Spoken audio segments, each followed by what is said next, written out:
The sun rose gently over the green hills, casting a soft light over the small village. Birds sang from the trees, and the air smelled fresh after the night rain. A young woman named Amina walked along the narrow path carrying a small basket. Her old dress was faded, her hands rough from work, but her eyes were calm and kind. She lived alone in a small hut by the forest, working hard each day to earn just enough to survive. That morning she was gathering firewood for cooking. She often went deep into the forest because the wood near the village had already been picked clean. The forest was quiet except for the rustling of leaves and the distant chirping of insects. As she picked up a branch, she suddenly heard a faint cry. It was soft at first, almost like the wind, but then it came again, clearer and full of sadness. Amina stopped, her heart beating fast. "Is that a baby?" she whispered to herself. She looked around but saw nothing. Then she followed the sound, pushing aside tall grass and thorny bushes until she reached a small clearing. There, under a large tree, she saw a tiny bundle of cloth lying on the ground. The cries were coming from it. Amina's breath caught in her throat. She knelt down and slowly opened the cloth. Inside was a baby, no more than a few months old, wrapped in a torn blanket. The child's face was red from crying, and his little hands waved weakly in the air. There was no one else around. The forest was empty. "Oh, you poor thing," she murmured softly. "Who left you here?" She looked around again, hoping someone would appear, but there was only silence. Her heart ached as she saw the baby shivering in the morning breeze. Without another thought, she lifted the baby into her arms and held him close to her chest. "It's all right," she said gently. "Don't cry. You're safe now." The baby slowly stopped crying, comforted by the warmth of her body. Amina looked down at the child's face and felt tears rise in her own eyes. She had never seen anything so small and helpless. Though she had little food and barely enough money, she couldn't imagine walking away. Carrying the baby in one arm and her basket in the other, she began the long walk back home. Along the way, people from the village watched in surprise. An old woman called out, "Amina, what is that you're carrying?" "It's a baby," Amina replied softly. "I found him in the forest." The old woman frowned. "A baby? Alone in the forest? That sounds like trouble. You should tell the chief." Amina nodded but kept walking. She was tired and only wanted to give the baby something warm. When she reached her hut, she placed the baby on her small bed made of straw. The baby looked around with wide eyes, then yawned softly. Amina smiled. "You must be hungry," she said. She warmed some milk she had saved and fed the baby slowly, drop by drop, using a small cloth. As the baby drank, a sense of peace filled the room. For the first time in a long while, Amina felt she wasn't alone. After feeding him, she cleaned the torn blanket and wrapped the baby again. She sat beside him, humming an old lullaby her mother used to sing. The baby soon fell asleep, his tiny fingers curled around hers. As she watched him sleep, Amina began to wonder who he was and why someone would abandon such an innocent child. Was his mother alive? Was she nearby? The thoughts made her uneasy, but she pushed them away. "Maybe it's fate," she whispered. "Maybe I was meant to find you." Later that evening, some neighbors came by, curious about the story. One of them, a man named Bako, shook his head. "You can't keep that baby, Amina. What if someone comes looking for him? Or what if they accuse you of something?" Amina looked at the baby, who was still sleeping peacefully. "If someone comes, I'll tell them the truth," she said quietly. "Until then, I'll take care of him. He needs someone." Bako sighed and left, muttering about her foolish kindness. But Amina didn't care what others thought. She spent the night watching over the baby, afraid he might cry or get cold. Whenever he stirred, she would gently pat his back until he drifted back to sleep. As dawn broke, she sat outside her hut holding the baby in her arms. The village was waking up. Chickens clucked and smoke rose from small cooking fires. The baby's face glowed in the soft light, and Amina smiled, feeling something warm in her heart, a feeling she hadn't known for years. She decided to give the baby a name. "You came from the forest," she said softly, "but you're not a wild thing. You're a blessing." After thinking for a moment, she whispered, "I'll call you Tari." It was the name her grandmother once told her meant hope. It felt right. The baby made a soft sound as if agreeing. From that day, Amina's life changed. She no longer thought only about survival. She thought about the baby, how to feed him, how to protect him, how to give him a better life. Every day she worked harder, but she didn't mind. When people asked why she took in a stranger's child, she only smiled and said, "Because no one else would." At night, when the wind blew softly through the trees, she would hold Tari close and whisper, You were left in the forest, but you'll never be alone again. Amina didn't know it yet, but finding that baby would lead her to a future she could never have imagined. A future filled with trials, surprises, and the kind of love that changes everything. Days turned into weeks and weeks into months. The baby Amina had found in the forest had become the center of her world. She called him Tari, a name that meant blessing, and that was exactly what he was to her. Every morning when she opened her eyes, she saw his little face sleeping peacefully beside her, and her heart filled with warmth. Life in the village was not easy. Amina had never had much, but now with a baby to care for, she needed to work twice as hard. Each morning she rose before the sun, tied Tari to her back with an old cloth, and went out to wash clothes for other families by the river. The cold water made her hands ache, but she never complained. She washed until her fingers turned white, earning just enough coins to buy milk and some porridge for them both. In the afternoons she carried baskets of fruit to the market. The sun was hot and her feet were often sore, but she would smile at anyone who passed by. When people asked, "Amina, how do you manage all this work alone?" she would only say, "Because I have someone worth working for." At night she would light a small oil lamp and watch Tari sleep. The shadows danced on the walls, and sometimes she would talk softly to him, even though he couldn't yet understand. "You're growing strong, my little Tari. One day you'll make something of your life." As months passed, Tari began to crawl, then walk, and soon his laughter filled their small hut. He had big brown eyes, a bright smile, and a spirit full of curiosity. He would follow Amina everywhere, out to the river, to the market, even to the nearby fields. Whenever she told him to sit quietly, he would shake his head and giggle, "Mama, I want to help." Though he was just a small boy, he brought light wherever he went. When the villagers saw him running through the dusty paths, they couldn't help but smile. Some of the older women, who once doubted Amina for taking in a strange baby, now admired her strength. "She has done well," they whispered to one another. "The boy is polite and kind. He's her blessing indeed." Amina never bragged or asked for help. She lived simply, with gratitude for each day. If someone offered her extra food or clothes, she would take only what she needed and say, "May God bless you." Her gentle heart earned her quiet respect from everyone around. Sometimes when work was slow, she would sit outside her hut with Tari beside her. They would watch the sunset paint the sky in orange and gold. Tari would ask, "Mama, where did I come from?" Amina's heart would ache a little each time. She would smile softly and reply, "You came from the forest, my child. But it was the forest that brought me joy." She never told him about the day she found him. He was still too young to understand. Years passed and Tari grew taller and stronger. He loved to learn. Whenever a traveling teacher came to the village, Tari would sit near the front, listening with bright eyes. After lessons he would run home and tell Amina everything he had learned. "Mama, did you know the earth goes around the sun?" he'd say excitedly. Amina would laugh and answer, "You're getting smarter than me now." She would watch him talk with pride swelling in her chest. Though she had no riches, she felt like the richest woman in the world whenever she looked at him. Still, there were nights when she lay awake, staring at the roof of her hut.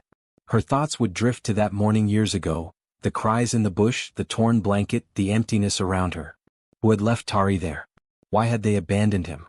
Was it a mother forced by pain, or someone cruel enough to throw away a child? She had no answers. Sometimes, when the wind blew softly through the trees, she would imagine the forest whispering secrets she could never hear. She would close her eyes and say a quiet prayer, "Whoever gave him life, may they know he is safe."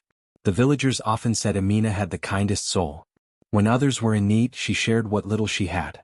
Once, when a neighbor's baby fell sick, Amina stayed up all night to help. When an old man lost his crops to a storm, she brought him food, even though she barely had enough for herself. "Good deeds come back," she always said. Tari watched all of this and learned from her. As he grew older, he began to help her with work. He fetched water, carried baskets, and helped wash clothes. He was always smiling, always respectful, and everyone loved him. One day, a traveler passing through the village noticed Tari and said, "That boy has a spark. He doesn't look like he belongs to this life of poverty." Amina smiled politely but said nothing. Deep down, she sometimes felt the same.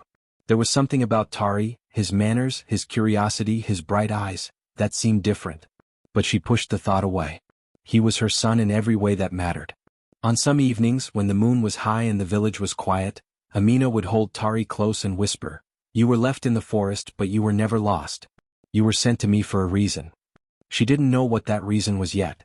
But as she looked into his peaceful face, she believed it was something beautiful, something that would one day change both of their lives forever. For Amina, every struggle felt lighter when she saw Tari smile. For Tari, every joy began with his mother's love. Their little hut was poor, but it was full of laughter. Their days were long, but their hearts were rich. And though neither of them knew it yet, fate was quietly preparing something extraordinary, something that would reveal the truth about where Tari came from and why he had been brought into Amina's life. For now all that mattered was that they had each other and that love was enough. It was an ordinary morning in the village. The sun shone brightly, the air was fresh, and Amina was preparing breakfast while Tari fetched water from the nearby stream. The sound of birds filled the air, and laughter from children echoed down the dusty paths. Life seemed peaceful and calm just as it had been for years. But that peace was about to change forever.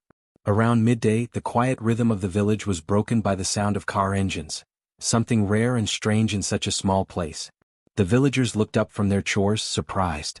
A black car and a white van rolled to a stop near the market. From them stepped a group of well-dressed men and women holding files and clipboards. Their polished shoes and serious faces stood out among the dusty roads and simple huts. Children ran after the cars in excitement, shouting, "Visitors! Visitors from the city," while adults gathered, whispering among themselves. Amina, who was returning from the river with a basket of wet clothes, paused to watch. Tari, now a bright and curious 10-year-old, ran up beside her. "Mama, who are they?" he asked. "I don't know, my child," she said softly, her brow furrowing. "But let's stay back and see." One of the officials, a tall man wearing glasses, stepped forward and spoke to the village chief. His voice carried through the air. "We are looking for a missing child. He disappeared 10 years ago. His family has been searching for him ever since." The crowd murmured in surprise. A woman in the crowd asked, "A missing child? From the city?" The man nodded. "Yes. The child was taken from his home when he was only a few months old. His parents never gave up hope. We believe he may have been abandoned somewhere near this area." Another official pulled out a large envelope and carefully removed an old photograph. The picture showed a baby wrapped in a torn blanket, a blanket with a distinct red and blue pattern. Amina froze. Her hands trembled. That same blanket, she had kept it all these years. It was folded neatly in her wooden box at home, the only clue to the baby's past. The official continued, "If anyone knows anything about this child, please come forward." Amina felt her heart beating faster. Tari looked up at her, confused. "Mama, what's wrong?" She forced a small smile. "Nothing, my dear," she whispered. But her voice shook. That evening she couldn't rest. She sat by the fire, staring at the blanket in her lap. The same red and blue pattern, slightly faded now, stared back at her. She remembered that cold morning years ago, the cries in the bush, the trembling baby, the promise she made to never let him be alone again. Could this really be him? Could her Tari belong to another world? One of wealth, of power, of people who had lost him long ago? The next morning she went to the chief's house. Her steps were heavy, and her chest ached with fear. "Chief," she said quietly, "I think the child they are looking for might be my boy." The chief looked at her with wide eyes. "Amina, are you sure?" She nodded slowly and showed him the blanket. The chief called the officials immediately. Within an hour the team was at her hut, examining the cloth carefully. One of the women gasped, "It's the same one. The same stitching, the same pattern."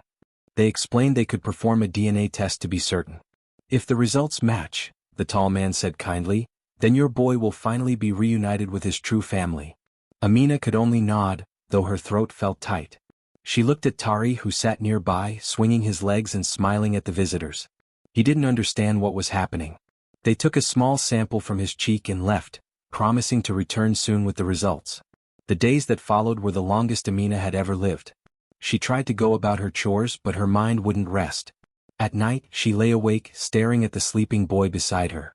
She remembered his first steps, his laughter, his tiny hands reaching for her face. Every memory felt like a treasure she didn't want to lose. "What if they take him?" she whispered to the darkness. "What will I do without him?" When the cars returned a week later, the entire village gathered once again. Amina's heart pounded in her chest. The officials stepped out, their faces solemn. The tall man held an envelope in his hands. He cleared his throat and said, "We have the results." A hush fell over the crowd. "The DNA test confirms that the boy, Tari, is indeed the missing son of Mr. Adewale, the businessman from the city." A collective gasp rose from the villagers. Amina felt her knees grow weak. She held onto the post of her hut to keep from falling. Tari looked from one face to another, confused and frightened by the sudden tension. The official continued gently, Mr. Adewale has been searching for his child for 10 long years. The baby was kidnapped by unknown people, but it seems he was left in the forest. You, madam, saved his life. Tears welled in Amina's eyes. She couldn't speak. The villagers murmured in disbelief. Some looked at her with admiration, others with sadness. Tari tugged at her hand. Mama, what are they talking about? She knelt down in front of him and cupped his face in her hands. Her voice trembled as she said, They're saying you have another family, my son. A rich man who's been looking for you for many years. He frowned. But you're my family, Mama? Her tears fell freely now. Yes, my love. I'll always be your family. The officials told her that Mr. Adewale wished to meet her and his son. They would return the next day to take them to the city. Amina nodded silently. That night she couldn't eat or sleep. She sat by the dim fire, holding the blanket close to her heart. Tari slept peacefully beside her, unaware of how much his life was about to change. Amina whispered, You were my blessing, Tari. And even if you belong to another world now, I'll never stop loving you. In her heart she knew the truth. The boy she had found in the bushes was never truly hers to keep, but he would always be hers in love. By morning the sun rose gently over the village, painting the sky in gold. Amina looked out at the horizon and took a deep breath. She knew that soon she might have to let him go. But she also knew that no matter where he went, a part of her would go with him. The next morning the village was filled with quiet excitement. Everyone had heard that the rich businessman Mr. Adewale was coming in person. People swept their yards, children stood by the road, and the chief waited at the village gate. Amina stayed inside her small hut with Tari, her hands trembling as she folded the red and blue blanket once more. Her heart was heavy with fear and love. When the sound of engines echoed through the dusty road again, Tari ran to the doorway, curious. 2 black cars stopped outside, and from one of them stepped a tall man in a fine suit. His face was kind, but his eyes looked tired, as though he had cried many nights. He was followed by a woman dressed in bright colors, holding flowers. It was Mr. Adewale and his wife. Amina stepped forward slowly, her hands clasped together. She had never seen such important people before. The villagers stood at a distance, whispering. Mr. Adewale looked around, and when his eyes found Tari he froze. The boy's face, the same smile, the same eyes, he didn't need a paper or a test to know. Tears filled his eyes. He knelt down, opening his arms. Tari, he said softly, his voice shaking. My son. Tari looked at him, unsure, then glanced at Amina. She gave him a small nod. The boy hesitated, then took slow steps forward until he was in the man's arms. Mr. Adewale held him tightly, tears falling down his face. The woman beside him, Tari's real mother, also cried, her hands covering her mouth. Amina stood quietly, watching the reunion with mixed emotions. Her heart ached, but she also felt peace. 4 years this man had been searching for his child, and now the child she found had a family again. After a long while Mr. Adewale stood up and turned to Amina. He wiped his tears and said, Madam, I don't have enough words. You saved my son's life. You gave him love when we couldn't. You raised him as your own. You are the reason he's alive today. Amina lowered her eyes humbly. I only did what my heart told me, sir. The child needed love and I had love to give. He nodded deeply, touched by her words. Please accept something from me, he said. A home, a steady income, a comfortable life. You deserve it. He reached into his car and brought out an envelope full of documents and money. The villagers gasped, whispering in awe. But Amina shook her head gently. I thank you, sir, but I do not need riches. I only want to know that he will be happy, safe, and loved. Mr. Adewale's wife, her eyes red from crying, stepped closer and took Amina's hands. He will be, she said softly. We will raise him with the same kindness you showed. You are part of his story now and always will be. At that moment, Tari turned around and ran back to Amina. He threw his small arms around her waist, burying his face against her dress. Mama, I don't want to leave you, he cried. The crowd grew silent. Even Mr. Adewale could not speak. Amina knelt down and held him tightly. Her tears fell on his hair as she whispered, My son, listen to me. You must go with your father. This is your destiny. He shook his head, sobbing harder. But you are my mother. She smiled through her tears, placing her hand over his heart. And I will always be your mother right here. Her fingers rested gently on his chest. No matter where you go, no matter how far you are, I will be with you. Tari looked up at her, his eyes full of tears. Will you come visit me? Amina brushed his cheek and said, maybe someday. But for now you must go and live the life meant for you. Learn, grow, and never forget where your heart came from. Mr. Adewale watched them silently, his heart heavy. He promised softly, you have my word, Amina. Tari will always know who you are. He will never forget you. When it was time to leave, Tari refused to let go of her hand. He held it tightly until the last moment, his small fingers gripping hers. She smiled through her pain and whispered, be brave, my blessing. Finally the boy climbed into the car. As the door closed, he looked out the window, pressing his hand to the glass. Amina raised her hand and waved, smiling even though her heart was breaking. The cars drove off slowly, disappearing down the long, dusty road. The villagers stood quietly behind her. Some placed comforting hands on her shoulders, others whispered prayers. When the cars were gone, the road was silent again. Only the wind moved through the trees. Amina stood there for a long time, staring at the empty path. Then she walked back into her small hut, her steps heavy but calm. She looked around, the mat where he had slept, the small wooden toy he had carved, the little cup he always used. Everything reminded her of him. She sat down, holding the red and blue blanket in her arms. It smelled faintly of him and she pressed it to her face. Tears streamed down her cheeks, but her lips curved into a sad smile. Outside, the evening sun painted the village in gold. Children laughed and played in the distance and life went on. Days passed, then weeks. The village felt quieter without Tari's laughter. But Amina found peace in knowing he was safe. Sometimes she would look at the road and imagine him coming back, taller, older, maybe one day with a smile and a hug. In the city, Tari often asked about her. His new parents kept their promise. They told him stories about the woman who saved his life, who loved him without asking for anything in return. And every night before he slept, he placed his hand over his heart, just as she had done, and whispered, "Good night, Mama."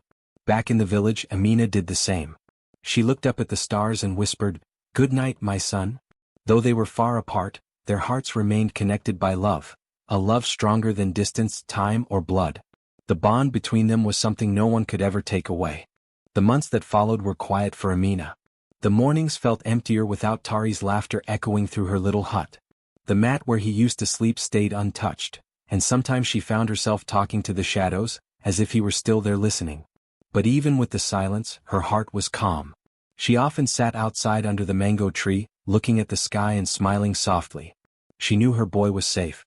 That was all that mattered. Every week, a letter arrived from the city, written carefully in a child's handwriting. Tari always began the same way, "Dear Mama, I miss you." He wrote about his new school, his new friends, and how his father read him stories at night.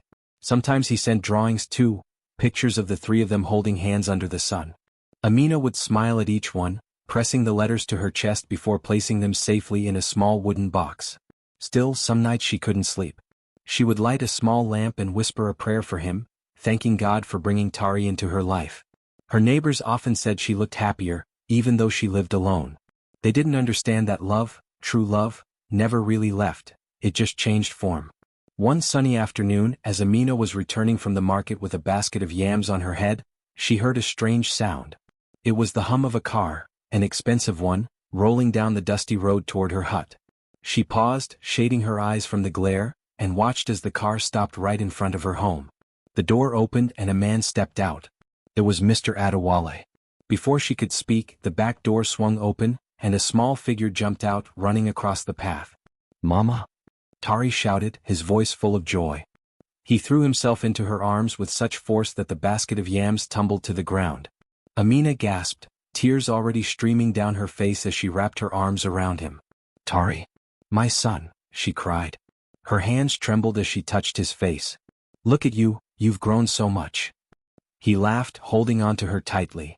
"I missed you every single day. I told Papa we had to come and see you." Mr. Adewale walked closer, smiling warmly. His eyes were gentle, filled with the kind of gratitude words could never express.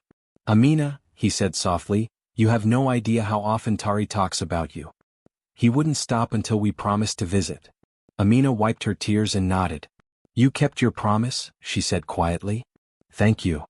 Mr. Adewale looked around the small hut, the worn door, the cracked clay walls.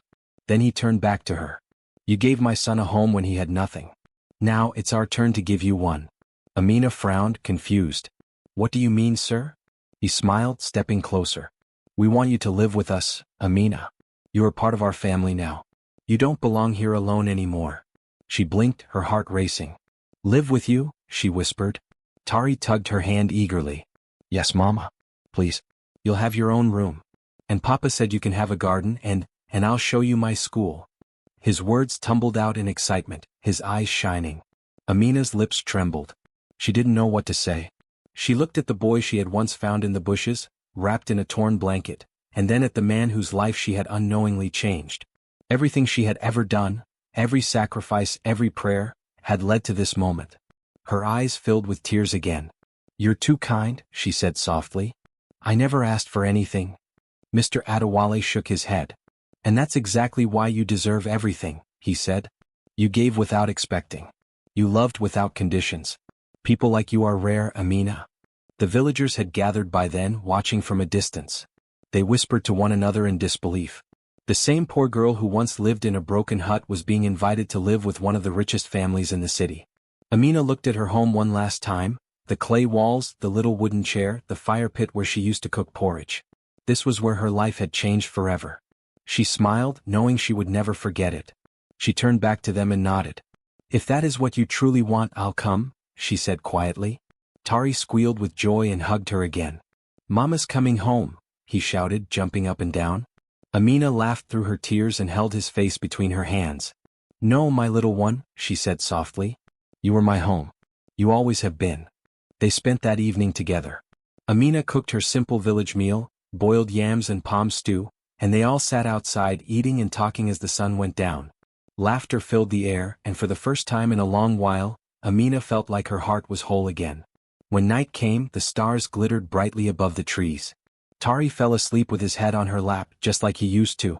Mr. Adewale looked at them both and said, You know, Amina, I used to think wealth was about what we own. But you've shown me it's really about who we love. Amina smiled faintly, stroking Tari's hair. Love makes every heart rich, sir, she said. That's something I learned the day I found this boy.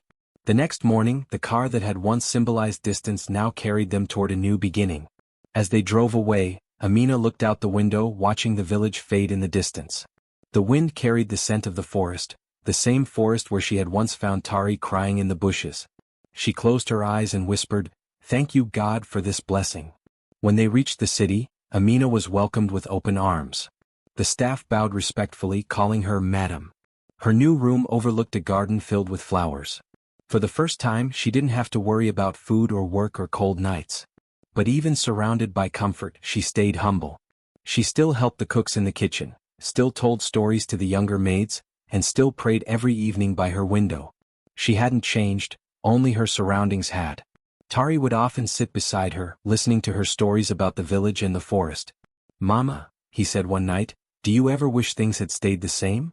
Amina smiled and shook her head. No, my son. Life always changes. What matters is that love stays. As the moonlight touched their faces, they sat in peaceful silence, mother and son bound not by blood, but by the strongest force of all, love. From that day forward, Amina was no longer known as the poor girl from the village. She became part of a family, a mother, a teacher, a symbol of kindness. And in the grand house that once seemed unreachable, she found her new home. Not as a servant, not as a guest, but as the woman who taught them all the true meaning of love.